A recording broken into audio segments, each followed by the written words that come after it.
Il faut savoir que Alstom est une très bonne boîte.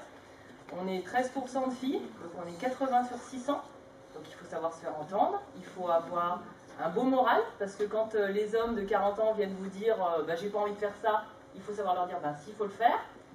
Et voilà, après, c'est un métier qui me passionne. L'an dernier, je suis revenue de congé maternité et je suis passée dans le département production. Donc vraiment avec des chaudronniers, des soudeurs, des gens qui ont plus de 50 ans, qu'on ne leur apprend pas ce qu'il faut leur faire. Donc il faut vraiment regarder et apprendre avec eux ce métier, parce que la chaudronnerie et le soudage, ce n'est pas des métiers qu'on apprend avec des livres. C'est vraiment ce qu'on apprend sur le tas. Je suis arrivée à Alstom dans l'industrie du bogie en ingénieur méthode, donc d'abord montage et maintenant mécano-soudure. Donc toujours un métier qui est très terrain, et puis avec toujours du contact avec donc maintenant la mécano-soudure, donc des hommes qui savent ce qu'ils font. Et moi, mon métier, c'est de regarder et pour améliorer donc entre autres leurs conditions d'ergonomie. Donc pas qu'ils se fassent mal au dos quand ils travaillent, pas qu'ils se blessent quand ils travaillent, leur donner des outils pour qu'ils travaillent dans de bonnes conditions. Et puis c'est aussi toute une partie observation du travail pour améliorer, supprimer les gestes inutiles. Et par exemple, quand on cherche une clé dans une caisse pendant une demi-heure, prendre la clé sur un tableau pour gagner 5, 10 minutes, 15 minutes.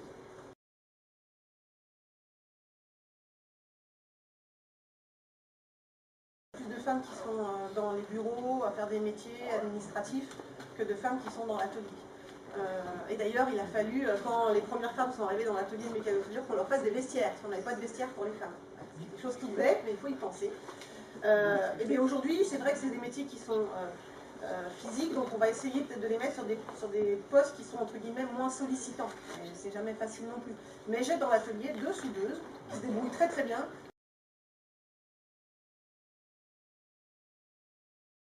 Mon diplôme d'ingénieur génie industriel. Alors, génie industriel, c'est la production. Donc c'est tout, c'est très général. C'est tout ce qui touche la production. De l'achat de la pièce jusqu'à ce qu'on la reçoive, qu'on la stocke, qu'on sorte la pièce pour que les opérateurs assemblent les pièces et jusqu'à la fin. Donc après, on se spécialise quand on a ce diplôme-là. Donc moi, j'ai choisi la logistique. Donc c'est pour ça que je vous parlais des pièces, parce que je suis vraiment dans cette branche-là. C'est-à-dire que le matin, j'arrive, donc 70% de mon travail se passe devant un ordinateur. Le reste du temps, je vais à l'atelier pour voir les opérateurs, ce qu'ils ont besoin et les aider. Mais sinon, 70% du temps, je suis dans un bureau. Donc je suis devant mon ordinateur, je commande les pièces, je demande aux acheteurs de commander les pièces, je leur émets un besoin via un système informatique. Ils vont commander les pièces, donc avoir des délais. Parce que donc nos machines, on les fait en 9 mois. Il y a 8 hommes avec moi et une dame. Alors, non, c'est pour une fille, non, c'est pas du tout difficile. Nous avons proposé des petits jeux, des vidéos, des quiz aux élèves pour les faire travailler sur la question de la mixité professionnelle. Pourquoi ce genre d'animation ? Aujourd'hui encore, les filles et les garçons font des choix d'orientation différents. On va retrouver les filles dans les filières littéraires et les garçons dans les voies scientifiques et technologiques. Cette répartition aura donc des conséquences plus tard au niveau du travail.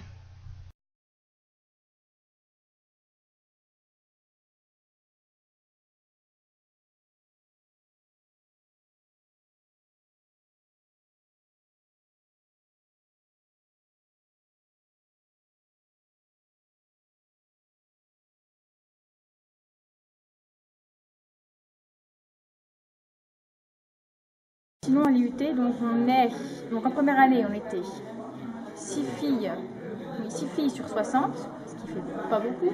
Et en deuxième année, on est 7 filles sur 50. Concrètement, dans le DUT mesure physique, déjà c'est beaucoup de pratique par rapport au cours. On a de la pratique sur des machines quand même de pointe qui coûtent très cher. Et donc on peut faire des manipulations qui sont très intéressantes. Quelques exemples de matières, on a par exemple de l'optique, des matériaux, on a aussi de l'électronique et on a de la chimie.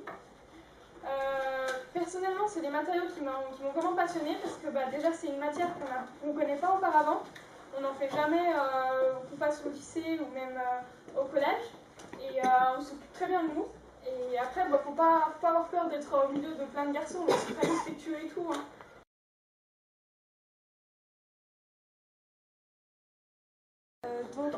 environnement nucléaire, on apprend beaucoup de choses, c'est très varié parce qu'en fait on est préparé à travailler sur site plus tard, donc en centrale nucléaire.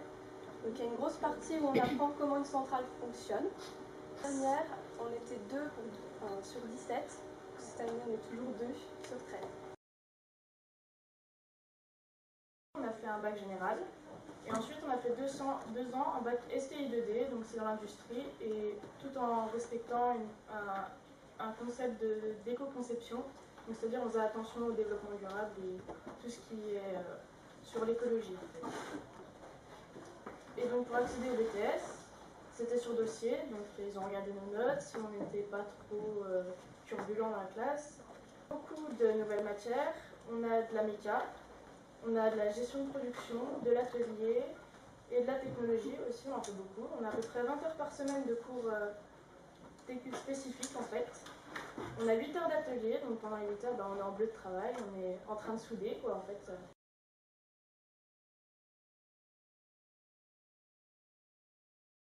On a appris que justement les métiers n'avaient pas de sexe, qu'une femme pouvait tout aussi bien travailler dans l'entreprise qu'un homme, et qu'il fallait pas se mettre de barrières. Donc, moi je suis allée visiter Thermogym et là-bas il y avait beaucoup plus d'hommes que de femmes dans l'entreprise. Et ils construisaient des turbines et des compresseurs. J'ai été visiter l'IUT et le lycée Léon Blum au-dessus. Et ce qui m'a plu le plus, c'est la chaudronnerie. Oui, parce que grâce à la technologie, il n'y a plus tant de travaux manuels que ça, et c'est surtout maintenant du mécanique. Je pense que les filles elles peuvent aussi travailler dans l'industrie parce qu'elles sont tout aussi soignées et minutieuses dans leur travail. Non, pas vraiment, parce que les dames qu'on a vues qui travaillaient dans l'industrie, elles nous ont dit qu'elles étaient un peu chouchoutées par les hommes. Non, ça me fait pas peur parce qu'il y a toujours un homme à côté de nous pour nous aider, pour prendre des trucs assez lourds, donc